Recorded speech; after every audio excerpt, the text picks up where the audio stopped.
with a yo-ho-ho. It's Tale of the Toaster. Apparently I'm recording a second video in a row. I was supposed to stop the video just before the match started, but okay. We're playing them right now. You can feel it in the air. I need to compose myself. This is a brand new recording. I'm going to sound composed. I didn't even get to finish what I was talking about in the last episode. I was just talking about all the 3DS games made by Nintendo that I'm missing from my collection. And let's work on the formation a bit. I mean, that's pretty good.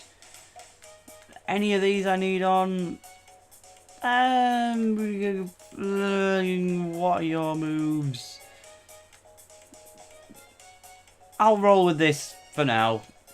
For the Shuriken match, I might try something different. Let's check out the bios of the entire Inazuma 11.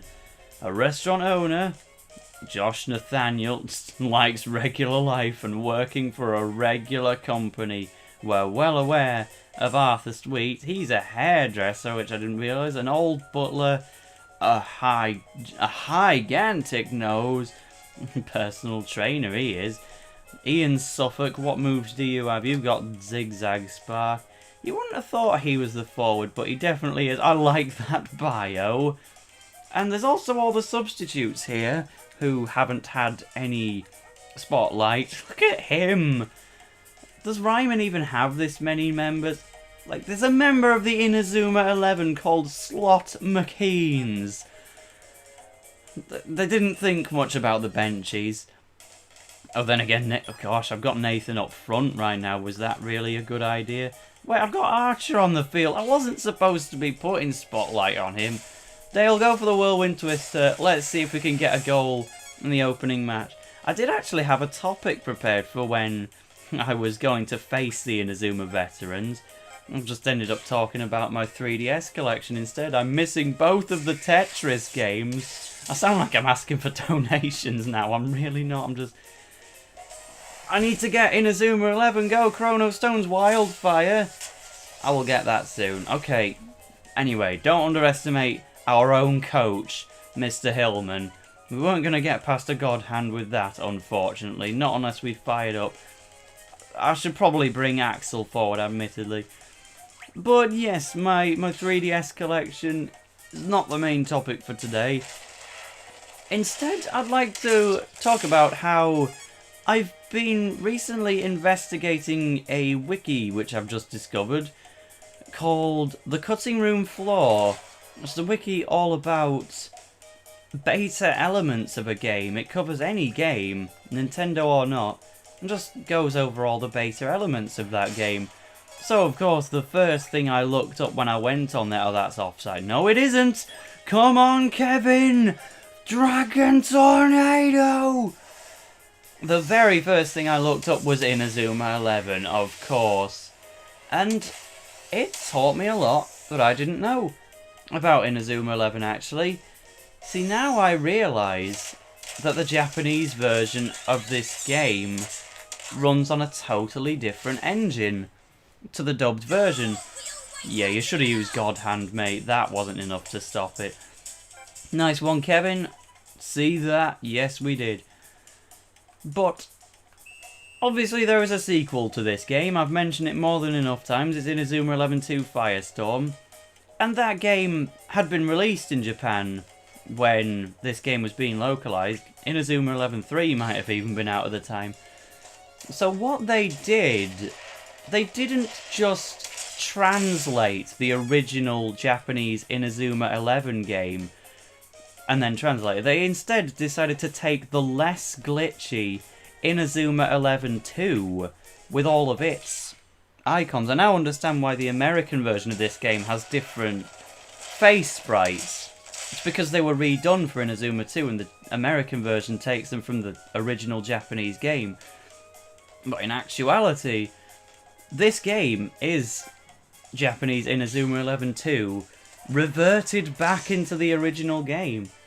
And the second Inazuma 11 will introduce, you know, many new moves and music tracks and all that. Data for all of that is hidden within this game. It's inaccessible without hacking, of course. But it's all in this game. I think players can even use the moves without making the game crash. That was pretty much the only beta element that the cutting room floor had to mention. There's not really anything beyond that, but a very smart decision. The face sprites, I think, are better in this game than they were in Inazuma 1 for Japan. And it's just... oh, half-time. Sorry, Kevin. And less glitches is good, unless it's Ocarina of Time 3D, where the glitches were intentionally left in, because Miyamoto thinks it's fun to find them. Right, let's go for a different lineup for the second half. You can go forward, you can go forward. Let's have a crack. And recently, well, now, I actually own the Japanese Inazuma 11. I went on eBay and I saw the first 3 Inazuma games in Japanese for about 12 quid. So I now own a Japanese copy of Inazuma 1, Inazuma Blizzard, and Team Ogre Attacks. The original DS version, because it was a 3DS game in this country. I own them all, and I've had a look through the instruction booklet and I've seen all the differences for myself. I also own a Japanese copy of Inazuma 3 Bomb Blast. I bought that at a convention. So the collection's expanding. It's like I think it's the 5th or 6th copy of Inazuma 11 I've ever bought. I've got my original copy of the game. Then I've got the second copy I got, which is my American download of the game. I bought the game for Findred when I went to meet him in real life at a convention. Obviously I don't own that anymore. I have the copy of the game which I'm using for this Let's Play. I got that one before I got Finn's copy. That was my 3rd copy.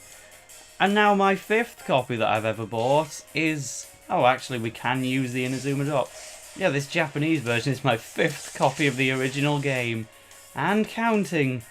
My girlfriend owns 2 copies of this game herself. Might try and acquire it just for the sakes of this. Anyway. Oh, and also there's a Japanese compilation of the first 3 games released on 3DS. I will have to buy that at some point. That can be another copy of this game I own. Should I do a giveaway? Sorry, no. I would offer to do a giveaway, but I don't want to. I want them all. It's like Chugga Conroy with Xenoblade. He owned like how many copies? Well, actually that's a bad example because he did do a giveaway. Never mind. They're all mine. Buy the game yourself. Sorry. Anyway, perhaps I'm glazing over the fact that we're fighting against the Inazuma 11. We are taking shots at our coach, Coach Hillman. He has mastery of the God Hand and a new move, Blazing Knuckle, which Mark Evans actually uses in the anime, I may point out. He doesn't learn that move in this game, but in the anime he regularly uses a move called Blazing Knuckle when he doesn't feel like using God Hand. He also has a weaker version of the move. I don't know what it's called in English, because it might not even be in the games. He has a move which is in Japanese called Bakunetsu Punch, or Baketsu Punch, something like that. And it's just a diving punch. His arm kind of glows orange and then he punches it aside. He uses it in the Royal Academy match, the very first one, actually, and it's never in the games. It's clearly weaker than God Hand. He may have even learned it first, I can't quite remember. Yeah, that even though like the first season is now available to watch on the official Inazuma 11 YouTube channel, when I was going through the original season of the anime, it wasn't uploaded in anything but Japanese up to episode 19, so I don't know the English name. Mark didn't use that move for very long because it was a bit crap. God Hand's better in every way. I didn't expect to just go on and talk about that, but yes. So those are Mark's anime exclusive moves. Here he's just got God Hand and Marge in the hand. Because why have any more? I didn't even fire up in this match.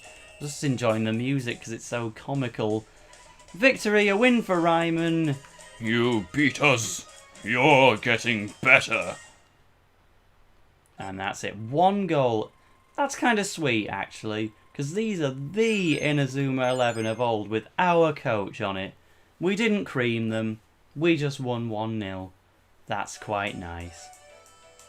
I mean, we won! Think of it that way, we actually beat them. Not we beat them really badly, we won against adults, the legendary team. Of course, they're going easy on us.